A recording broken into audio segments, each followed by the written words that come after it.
Greetings, and welcome to another edition of I Pledge the Grind podcast. This pod is all about how we are grinding it out in this pandemic. I am your host, your double E, Ina Esco. Thank you guys so much for joining me today. I got one of my good friends on the pod with me today. He's a former guest of the Verbally Effective podcast. Yeah, we got out in his business, but today I wanted him on the pod because he is definitely staying on the grind in this pandemic. He is with the Daily Memphian, and he is the new program director over there at the new WYXR radio station over there at Crosstown. What's up, Jared Boyd? How are you? Double E, what's going on? What's good? What's good? It's a great day. Yes.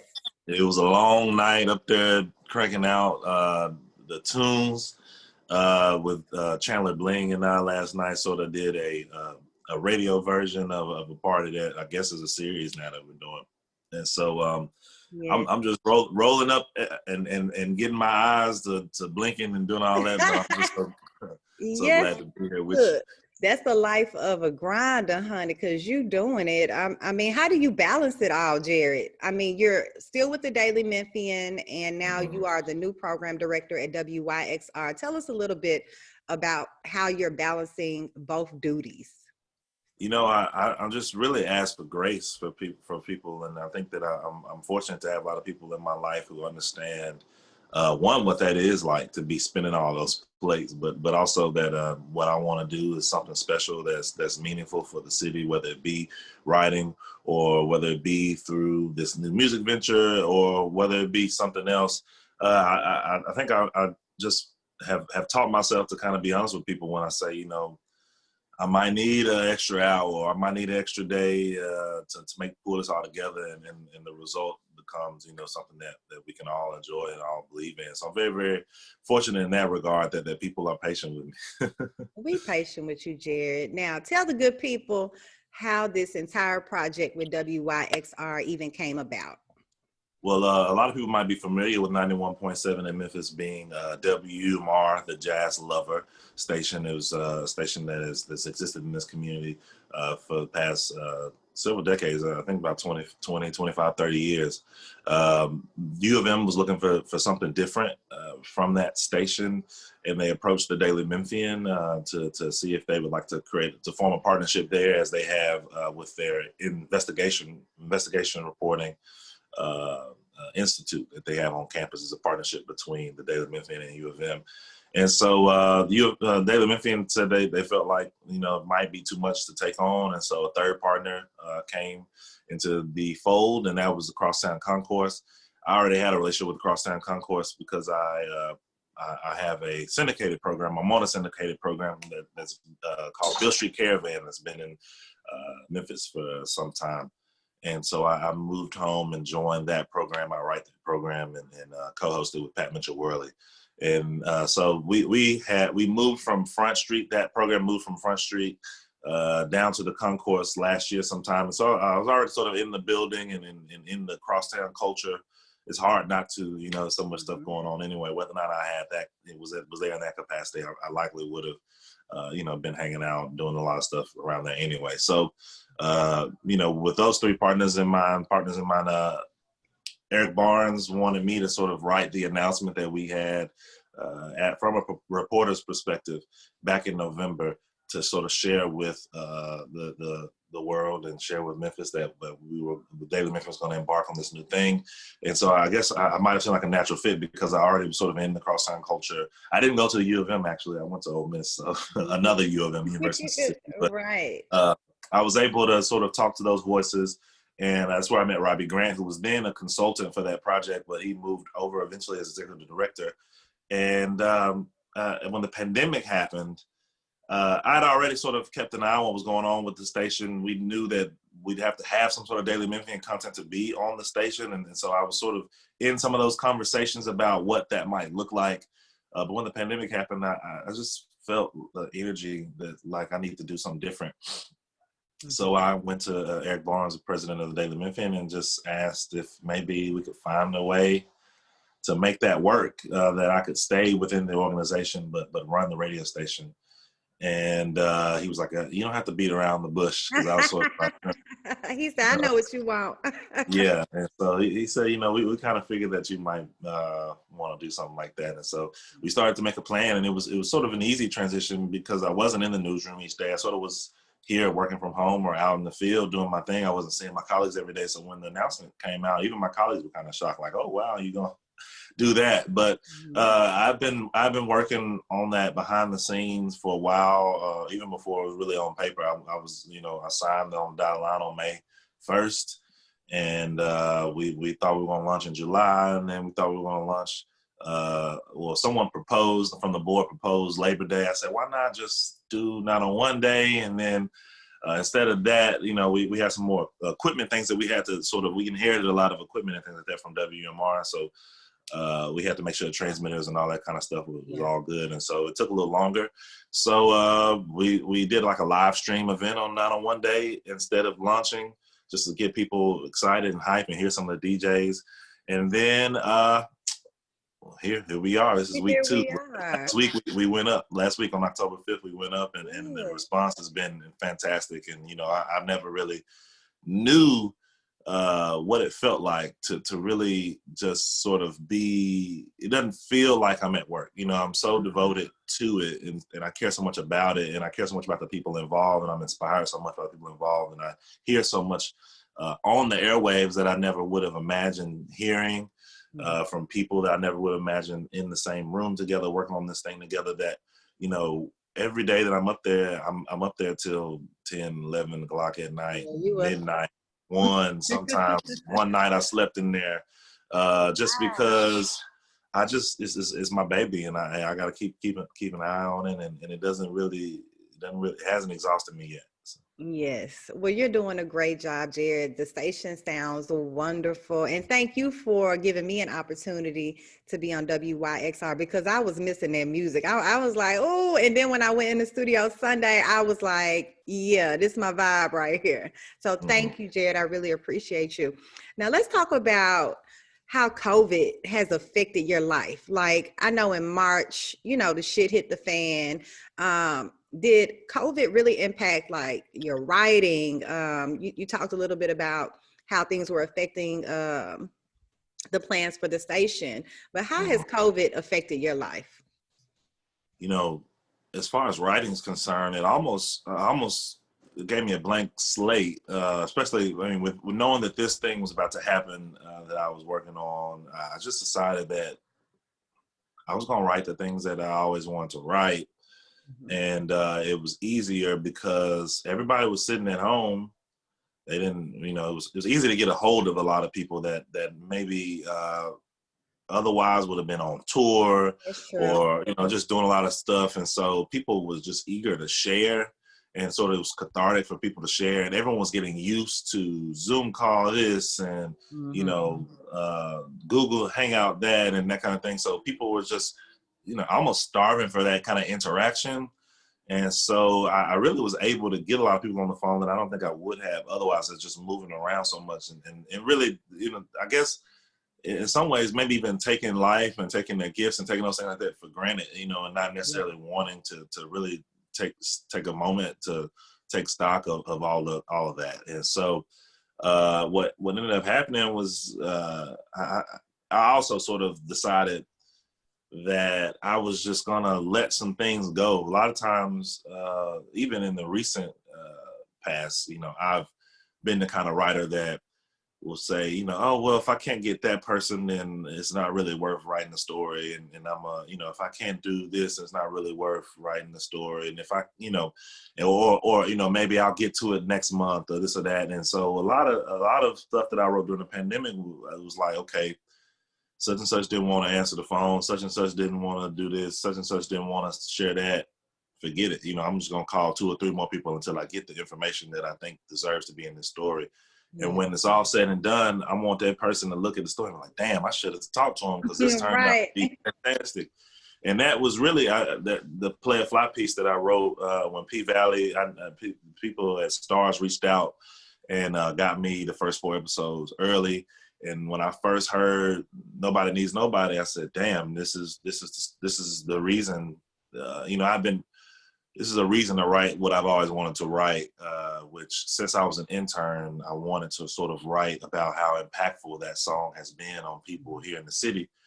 And I think, you know, all those excuses like, okay, we can't get this person, can't get that person, are excuses. But there's also sort of that thing that's like, when it's finally said and done and you see how it turns out, you're like, damn, I'm so glad I didn't do this when I was 22, 23, because I wasn't ready yet. And I definitely wouldn't have made the decision to go forward, even if there were obstacles or stumbling blocks.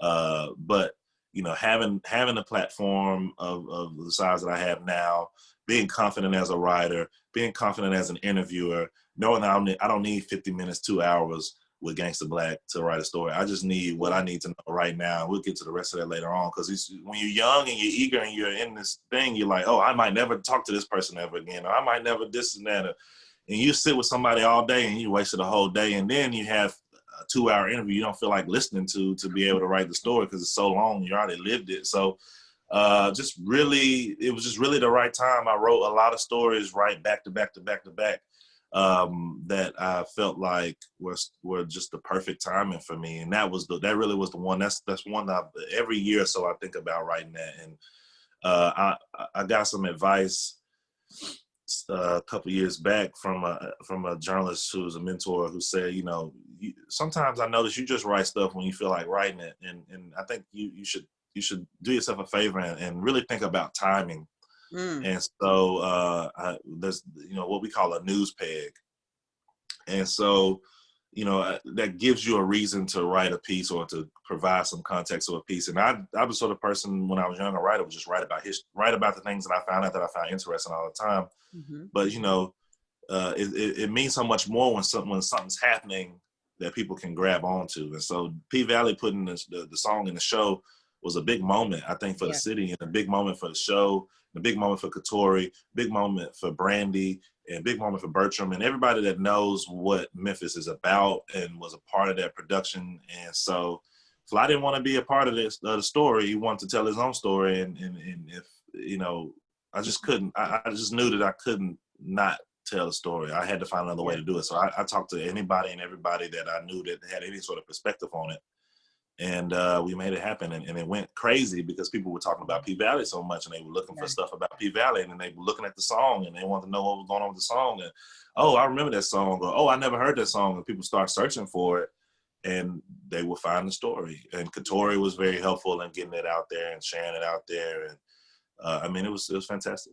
Yeah, that was a classic piece, Jared. And, you know, Nobody Needs Nobody is like a Memphis anthem. Like my freshman year at Lemoyne on, a guy I was dating, he introduced me to Play a Fly and Nobody Needs Nobody. Like that was South Memphis anthem, right? So that was an awesome marriage with P Valley. So you did a great job with it. I remember that piece. Now, what would you say is your favorite piece? Is it that P Valley piece? If you could say your favorite piece of writing, what would it be, Jared? My favorite piece of my own writing? Yes, your own writing. You know, I've written so much, and it sort of comes and it goes. I'm trying to think if any piece stands out as you know, kind of like emotional for me. The you know, that piece is really up there, and I really would have to think back over all my being an intern in Jackson, Mississippi, and being an intern here in Memphis, and things that I've done. I don't know that Hey, narrow it down. It's so much good work. well, you know, well, I appreciate that. But what I just wrote about the opening of the station was the first time in anything. First of all, I wrote the entire piece on my phone. It's the first time that I've done, well, I've written pieces on my phone out, like if I'm like out in, like I remember the Whitehaven Christmas parade just recently. It was raining so hard I couldn't get my computer working in the car. So I wrote that in my phone. There were some errors in it that needed to be fixed because, you know, autocorrect don't, you know, do what it do. Yeah, I so, hate but this was unique in the fact that like I woke up at like 5 a.m, which wasn't 4 or 5 a.m, which isn't at that time. Like I'm talking like it was a long time ago, 2 or 3 weeks ago. Just there was so much going on with the station. My mind I would wake myself up and I would just start thinking. And I had been saying since back in maybe July or June when it was announced that I was going to be sort of taking a step just not stepping away fully, but take a step back from writing to run the station, I thought that deserved some sort of explanation, because people started, it happened at the same time Daily Memphian let a couple of their personnel go, or excuse me, a couple of personnel go. And so, you know, it came out in a way that people were talking in as if I was being pushed outside of the newsroom, or if I was being let go, or I was being given a reassignment for a reason other than the fact that, I mean, I came and asked for something new. Mm-hmm. And I thought this could be a really like a passion project for me. You know, people spun it in a way that, for one, I didn't even know that people gave a damn about. And it wasn't personal. It wasn't about me. It was about the organization. People are curious about these organizations that are in Memphis. They want to know what's going on. And so, you know, media is there are people who are like watchdogs of the media who want to, you know, every time something happens, you know, you've seen it with you know, the previous company you were at, when something big happens, people start spreading rumors. And I'm like, damn, all you gotta do is ask. Like I'm in the media. Like I have media training. If you ask, I'll tell you what's going on in a way that everybody can understand it and protect the organization that I'm in. But it'll be the truth. Yeah. But people didn't ask. They just started, like, you know, assuming, writing about it. I'm like, who is this Jared Boyd is doing? I'm like, you don't even know me. I don't even know you. You know what I'm saying? So I thought that it would be good for me to write a column on the Daily Memphian, like, say, I'm still here. This is what I'm doing. This is why I care about it. But the words just weren't there, and I didn't want to force it. And so I said it out loud a couple of times. And I think people within the radio station and within the newsroom were like waiting on that to happen. And it came right before we were going to launch. And I woke up like I was waking up in the middle of the night right around then. Thankfully, somehow my sleep schedule has sort of gotten back on track. But I woke up and it just started pouring out of me. I just started writing in my phone. I didn't want to pull out my whole computer and do a whole thing, and you know, because I figured I might be up for good if I did all that. So I just wrote it in my phone, and it all came out of me. And you know, I didn't need to interview anybody. I didn't need to do anything. I just wanted to say what was on my mind. And then I emailed it to my editor, and I emailed it to Eric, and I emailed it to Robbie, the executive director of the station, just to let them know. I mean, I knew I could get it published anyway, but just so they could see it and know that it was real talk. Because, you know, some of the stuff I said, I just wanted to make sure that, you know, internally everything was fine. Because, you know, when you're writing about things that are going on internally, you know, sometimes, you know, people might want to make sure that things are said a certain way. So I didn't put it directly into the content management system where it would be published on the site, because I just wanted to make sure that everybody was in agreement that, you know, real straight facts and pure emotion was fine in this circumstance. And the response internally was like, wow, that's it. You know, and for everybody that saw what we went through in this process, like Robbie texted me, he was like, man, I knew at some point I was going to cry with this organization. Like, when this happened with this big kickoff, it was like, I didn't expect that would be what it was that made me cry, but he was like, that made me cry. And I was like, okay, cool. So I'm thinking, all right, when is it going to happen to me? And I made it through the launch. But then last week, seeing Cortez and Chris, who are young DJs doing what they do, reminded me of when I was in, you know, college radio at Ole Miss, and I knew I was really sort of pushing the boundary, and I was close to the edge of what was kind of appropriate, but I was right up on it, and definitely was close to the edge of what people, particularly in North Mississippi, were used to coming from their airways. I know that Memphis is close enough that they probably had some experience with what was going on in Memphis as far as hip hop.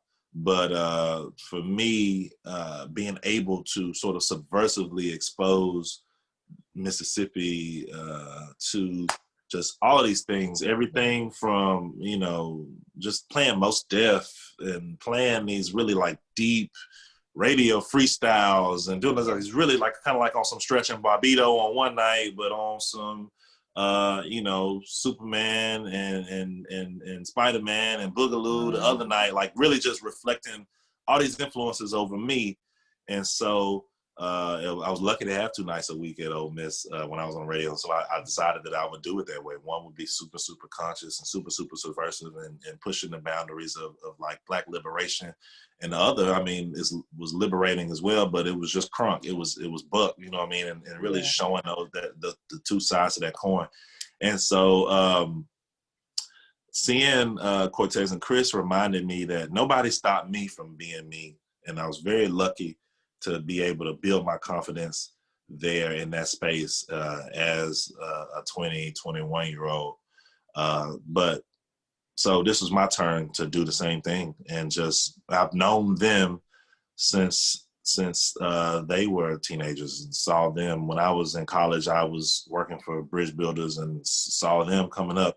Wow. And their close friend, they were playing their close friend's song, and they were, breaking their close friend's song, and he was on the other side of the glass, just turned up, and everybody was outside cheering and all this stuff. And all three of them, Cortez and Chris and Jay Music, were all students of mine when I worked for bridge builders. And so I just felt this overwhelming kind of spirit in the room of, this is what you do. You build these outlets, and I can't hold on to this thing forever. It's not about me. It's about all these people and their dreams. And I hope in 6 months, in a year, that they are getting paid for what they do. Because Ina, you're a volunteer. They're volunteering. I hope that they are being rewarded for that. And I hope that they take that opportunity and give it to somebody else. And so I just got overwhelmed. And then the next night it happened again. So I cried twice. Got the tears out.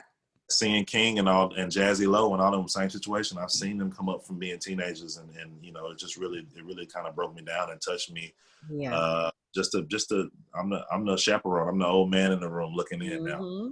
But you know what? It's amazing because they have the discretion to play what they want. And that's the difference with this station versus your other stations that are, I guess, that have clients and are programmed a certain way. But with WYXR, you have the freedom to play what you want. Do you know how serious and special that is?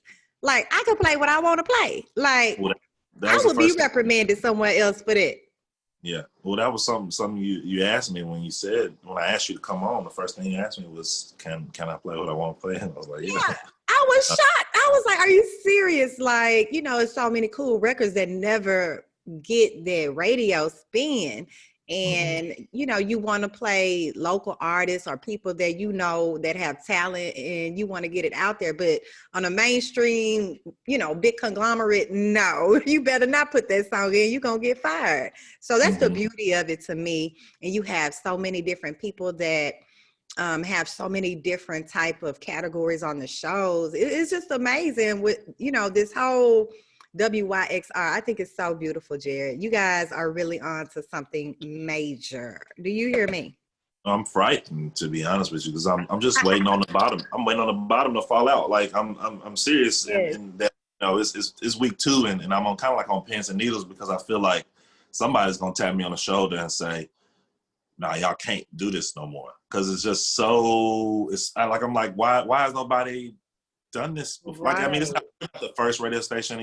We had other community radio stations to look to, but I think I'll venture to say, and I could be wrong, but I'll venture to say that the difference here is just that usually when somebody has an opportunity to do something like this, the diversity isn't there. Right. And so I'm afraid that somebody somewhere is gonna say, nah, they getting they too much, they having too much fun. Like, I'm just waiting on a lawyer or somebody to be like, y'all having too much fun. But it's Black, it's white, it's young, it's old, it's everything. LGBTQ, it's all sorts of people bringing what they have and what they know and their experiences, and we're not done. I want it to be more ethnically diverse. I want it to be, I just didn't want to. Here's the thing, though. I didn't want to just throw somebody on just to say, "Oh yeah, we're playing that kind of music." I didn't want it to be somebody to check a box. I want it to be the best of that category, and so. I have spaces in my mind filled where it's like, okay, we gotta have Latinx music. Yeah. There's so many people. You look around Memphis, and they are. I mean, they are a big, huge part of That this community. community is here. Yes. You know, Vietnamese, a big part of the community right outside of Crosstown. You know, Chinese, Japanese, Mm-hmm. you know, Ethiopian, you know, Nigerian, which we did have an African Afrobeat show, and the brother his computer is doing something weird, so we're gonna get him in the mix. Yeah. But so like I wanted it to not just be checking boxes. I want it to be everybody has a show where one is the music that they did right now in their life, or you know, or when they felt young and vibrant and free. They you know, I think those are the two important sort of moments for you in music. It's the music that was cool when you were a teenager, and the music that was cool when your parents were teenagers. Because Right. everybody knows what it's like to wake up on a Saturday morning and your folk getting it in already. Right. Right. It So sticks in your head. Like you can't yeah, forget that. Like that's the influence, right? sure. That music becomes your music by proxy. And so I wanted everybody to have a show that explored both of those energies for them. So Yeah. I'm still looking for some of those people that can do that. Yeah, I'm sure you'll get them, and I'm super excited. Just from Sunday to now, I've been contacting R&B artists that I know. Like, send me your music. Do you hear me? Send me your music, and they're super excited too. But Jared, do you have any advice for all of these people out here that are, you know, trying to figure it out in this pandemic, that would love to do a passion project such as yourself, but have worries that, oh, can I make that step right now in this pandemic? You know, a lot of people are moving forward right now, but a lot of people are stuck right now. Do you have any advice for these grinders out here that haven't taken the first step? I'd say pool your resources.